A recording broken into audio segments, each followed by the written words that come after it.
السلام علیکم دوستو سچویشن چاہے جو بھی ہو پر اس کو بیان کرنے کا انداز بہت معنی رکھتا ہے.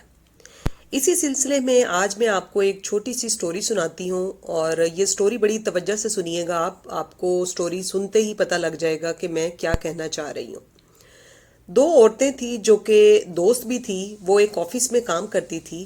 ایک دن ویکنڈ کے بعد ایک نے دوسری سے پوچھا کہ تمہارا ویکنڈ یعنی چھٹی جو ہے وہ کیسی گزری، کل کی شام کیسی رہی.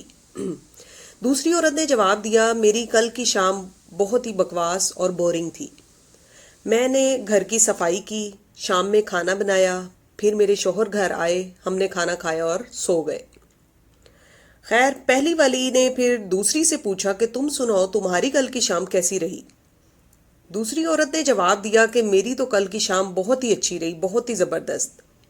میں اور میرے شوہر باہر گئے، ہم نے کافی دیر واک کی، پھر باہر ہی کھانا کھایا اور جب ہم گھر واپس آئے تو کینڈل یعنی موم بتی جلائی اور کافی دیر ایسے ہی وقت گزارا.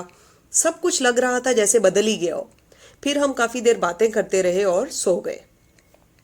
اسی آفس میں ان دونوں خواتین کے شوہر بھی کام کرتے تھے.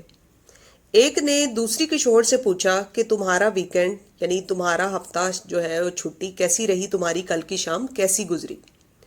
اس نے جواب دیا کہ میری کل کی شام بہت ہی اچھی رہی. میں کل باہر کے کاموں کی وجہ سے بہت تھک گیا تھا، پر جب گھر گیا تو بیوی نے بہت ہی مزیدار کھانا بنایا ہوا تھا. بس کھانا کھایا اور مزے کی نیند سو گیا. پھر اس نے دوست سے پوچھا کہ تم اپنی سناؤ، تمہاری شام کل کی کیسی رہی. اس نے جواب دیا کہ میری تو کل کی شام بہت ہی بکواس اور بورنگ گزری. جب میں گھر گیا تو لائٹ نہیں تھی اور گرمی بہت زیادہ تھی. میں بیوی کے ساتھ باہر واک کرتا رہا اور چونکہ اس دفعہ بجلی کا بل ادا کرنے کے پیسے نہیں تھے تو بجلی کا میٹر کٹ چکا تھا اور اندھیرے کی وجہ سے گھر کھانا نہیں بن سکا اور باہر ہی ہمیں کھانا کھانا پڑا. واپس جب گھر آیا تو چونکہ لائٹ نہیں تھی، اندھیرا تھا اور موم بتی جلا کر روشنی کی اور اسی طرح ہی بس سو گیا. تو دوستو سچویشن ایک ہی تھی پر بتانے کا انداز الگ الگ تھا. اس سے ایک سبق یہ بھی ملتا ہے کہ بہت بار لوگ آپ کو اپنی سچویشن کو مد نظر رکھتے ہوئے ڈی موٹیویٹ کر رہے ہوتے ہیں. ہو سکتا ہے کہ اگر آپ ان کی جگہ ہوں تو اسی سچویشن کو، انہی حالات کو بہتر طریقے سے ٹیکل کر لیں.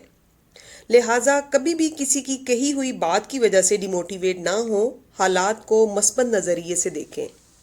امید ہے آپ کو آج کی یہ چھوٹی سی جو کہانی میں نے آپ کو سنائی ہے وہ آپ کو پسند آئی ہوگی. تو اس چینل کو بھی سبسکرائب کیجیے گا اور اس سٹوری کو آگے بھی شیئر کیجیے گا، لائک کیجیے گا اور کمنٹ سیکشن میں ضرور بتائیے گا. انشاءاللہ ملیں گے ایک نئی سٹوری کے ساتھ. اللہ حافظ.